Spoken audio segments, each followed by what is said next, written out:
This is Andi Purewal for ID Boxing. I'm joined by George Groves here in Manchester. George, your podcast is the talk of the town. Oh wow! Thank you very much. Yeah.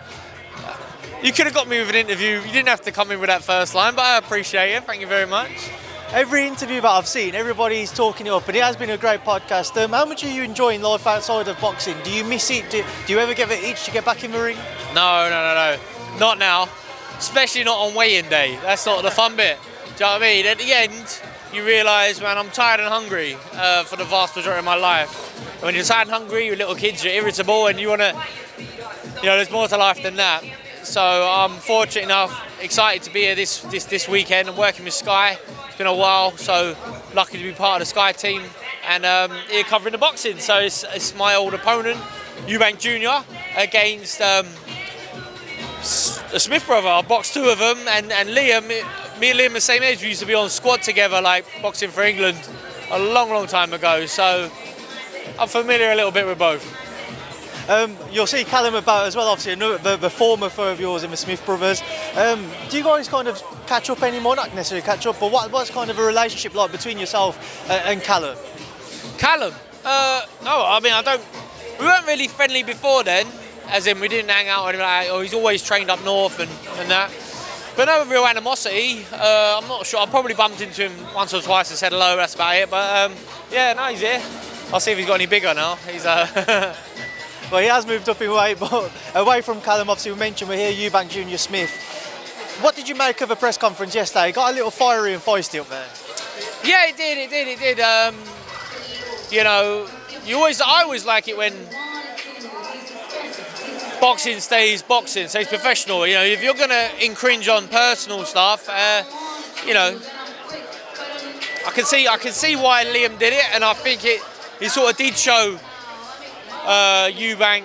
It looked like it caught him off guard a little bit, and he wasn't comfortable with it, and he bit back with something else. So I haven't seen it all, because the bit I saw I think was cut for what was edited out. But you've got to create excitement for pay-per-view, and if you're going to put these people together enough times, this stuff's always going to come out.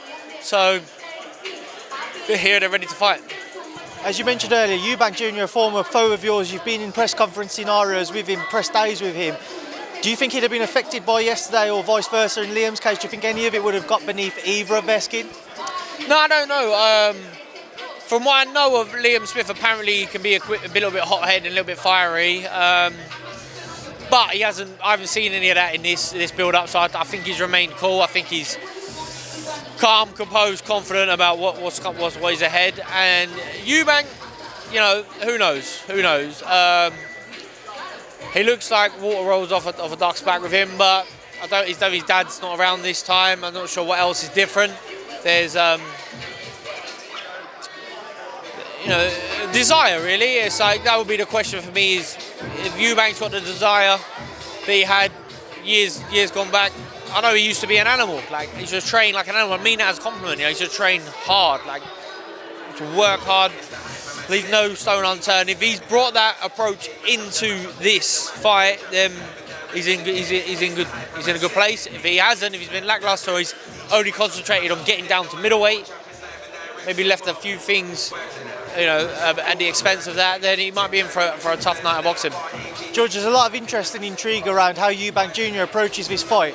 Obviously, he's under the tutelage of Roy Jones Jr. once again, and we know how Roy used to fight and what he's tried to bring into Junior's game. But speaking to Roy earlier this week, he said he doesn't need him to box that style for Liam Smith. He's trying to train him to learn the Roy Jones way for a Canelo, a Golovkin.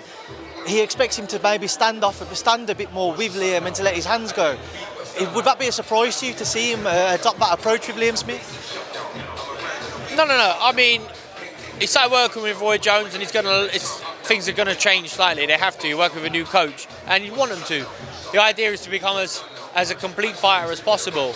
That said, at Eubank's age, I think 33 now, you start to revert back to your type, what works best for you, and for him, and definitely for this fight, would be to use his natural strength, his natural size advantages, and his high work rate. So I think they both like to box off the front foot. They'll both like to press. you don't really want to get into too much of a boxing match as such with Smith. Smith probably has a better jab. Smith likes to dip to the left and pop out with a jab, and then he varies that with the right over the top and a few other things that he does really well. And then from there he does the bent arm shots, downstairs. But Eubank, for me, will try and press the distance, push him back, let his bent arm shots work, which he technically throws very well. The uppercuts, the hooks, really smart, clean work. Dig his toes into the ground and blast away. I think he can probably hurt Smith to the body. He has that size, he has that strength, and he has that ability to throw 4, 5, 6 plus punches in a combination when he's fit and healthy and on form. Which, if that's what he is now, that would be the way that I would approach this fight if I was Eubank. The bodywork's an interesting topic to touch on, George, because in the build-up to this, there's been a lot of talk about their past sparring experiences where Liam supposedly caught him with Junior with a body shot, which made him kind of wince, as it were. Do you think that could be a key for Liam going into this fight, because we see how ripped Eubank is at the weight, and there's been a lot of talk about how he's maybe struggled to get down to 160, and we saw that photo the day when he was due to weigh in for Conor Benn. Yeah, no, I think he's got to be tight at the weight. He's naturally a lean guy. He fought us through middleweight, and now he's had to take another 7 pound off since coming back down to middleweight. He's had plenty of notice for this fight, and I'm sure he's disciplined with his diet. But yeah, he'll be tight at the weight, and that may pay effect. Sometimes it's against your punch resistance, the head or body. Sometimes it's your power output or your energy levels. So we'll have to see. No one wants to give away any free shots in a fight when it comes to the body, and sometimes they don't pay dividend right there and then. You might land a good body shot in the 3rd, and then it starts rinsing the energy bar in the 6th round. So yeah, but that's what Smith will probably be looking for. He'll be trying to be nice and cute, find the angles and the gaps behind the elbow or between the elbows, and suck up some of Eubank's energy that way. But likewise, Eubank the same. So we'll see. He's working with Roy Jones, and Roy Jones is an American Hall of Famer, and them guys. Sure, Jones had like blistering hand speed, and off the back of that great punch power and lightning fast reflexes, but also they're wily old pros. He's grown up in the States in the American pro gyms. Like, they know stuff that we can only dream of, and if he's just told him a few of them little tricks about how to create the angle to get the body shot through the middle, or how to get behind the elbow for the right hook or left hook to the body, I'm looking forward to it. I want to see it, I want to see it. I still make Eubank favourite, but I will not, with conviction, argue with anyone who makes a case for Smith, because it's going to be tough to see which fighter shows up and what temperament is and what condition they're in and how much desire they've got, and who can sort of implement their fight from the get-go. Obviously, there's a lot of talk about what's next now. If Liam wins, there's a rematch clause if Eubank decides to invoke that. If Eubank wins, there's all that talk about he wants a Golovkin, he wants a Canelo if he can get it over the line, and also, of course, Conor Benn. If Eubank was to be successful, what would you like to see for him? I want to see him push on for a middleweight world title, whoever and whatever that is. That's all I want. Fair enough. And just away from this card, get your thoughts on a couple of other things. Next week, Beterbiev-Yarde. Just break that down for me, George. What are your thoughts? That's a good fight. It's a really good fight. It's amazing to get it in the UK. I think Yarde's got a tough, if not the toughest guy in the division to try and get on against. As a Brit, I'd love to see him do it. I like Yarde. I appreciate his resilience that he's had to show now in his career, coming back from a loss. I'd love to see him win. I don't think he will, but I'd love to see him win. What do you think the trick will be to try and beat somebody like Artur Beterbiev? We saw Callum Johnson hurt him early in the fight, and a lot of people have spoken about how if you're going to do damage against Artur Beterbiev, if you're going to be successful, you have to start quickly. Always.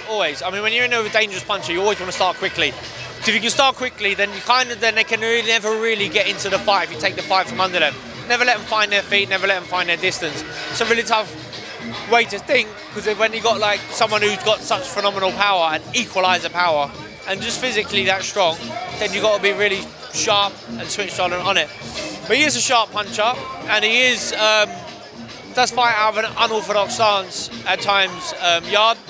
So might take a while for Beterbiev to figure that out, if he does at all. That would be my, that's what you tell Yarde, is like, obviously you've got to start quick. Your mind's got to be razor sharp. Don't worry about landing loads of shots to start with. Even if you don't throw a lot of punches to start with, make sure that your brain is sharp, you're giving nothing away, setting them traps, looking at what the other guy's giving away.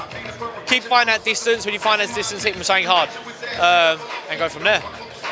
George, we're speaking about the benefits of what Roy had growing up, going to certain American gyms and picking up little bits and pieces from there. We've seen Anthony Joshua out in the States. Seems like he's teamed up with Derrick James. What are your thoughts on that move on Anthony's behalf? I'm not sure. I don't really know an awful lot about the Joshua situation at the moment. Derrick James, I don't know an awful lot about him either. But I can see the value in, not rushing to find another coach straight away, and spend a little bit of time and find someone who's on your wavelength, who gels with you. And if you can afford that in your life, where you don't mind moving abroad or relocating or doing that sort of thing, then take every advantage possible too. So it might still be Andy Joshua's best nights ahead. He might be able to improve as a fighter, and if he can, I'd love to see it, and I hope he does it. George, just on that front, just I'm interested to know, obviously you changed trainers during your career. When you look at AJ, he went from Rob McCracken onto Angel Fernandez and brought in Robert Garcia with Joby and what have you. That didn't work out. He's gone back out to America once again. Now he's looking like he's going to team up with Derrick James. Is there a risk it can create confusion for Anthony Joshua? Too many coaches, too much information he's bringing in? Sure. I mean, it all depends on the coach, really. You are the coach's, if there's a coach that's telling you don't do that anymore, just do this, and you know it's not right for you, then you do move on. And he's in a position where I'm sure he does do that. So ultimately, at the end of every round, you sit down on the stool, and someone will give you an instruction, and you've got to process whether that's the right instruction or not. So you hope that you end up with a relationship with a trainer where you believe in them, and you believe they know you well enough to give you the right instruction. But there are times where you can come out and say, well, no, I'm not. He's telling me double jab, and I'm like, I keep getting hit with a check left hook, so fuck that, I'm going to throw my right hand, left hook, right uppercut that, get rid of this guy. It's up to you. You're always the man in the arena. But Anthony Joshua's stage now, he doesn't need a coach who's going to try and reinvent the wheel with him. You're going to know what he does well, and just add the odd thing. George, just on what's next for AJ, there's a lot of talk circulating that it's going to be Jermaine Franklin next for him. A lot of people felt that Jermaine had done enough to beat Dillian Whyte when they fought late last year. If it does prove to be Jermaine, do you think that's a good comeback fight for him on the back of the Usyk bout? Yeah, it's a great fight, because the UK fans have seen Franklin, and we've seen him get beat, whether he should have got beat or not, against Dillian Whyte. So that's a measuring stick for someone. So yeah, I mean, I don't think he needs to come back and fight Tyson Fury or come back and fight Deontay Wilder or anyone like that. Really, come back, beat a gatekeeper type opponent, or one of the other guys. That's a good opponent. Yeah.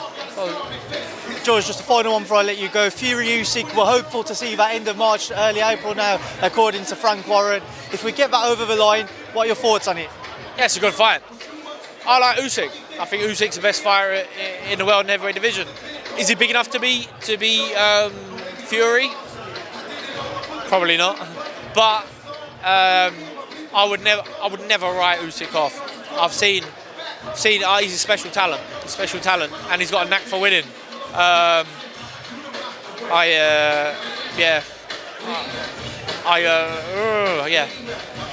Usyk. Listen, George, I've taken a lot of your time now, and you've got to do some more talking for Sky and what have you. So I appreciate it. Thank you for speaking to me in ID Boxing. No, wicked. Thanks for having me.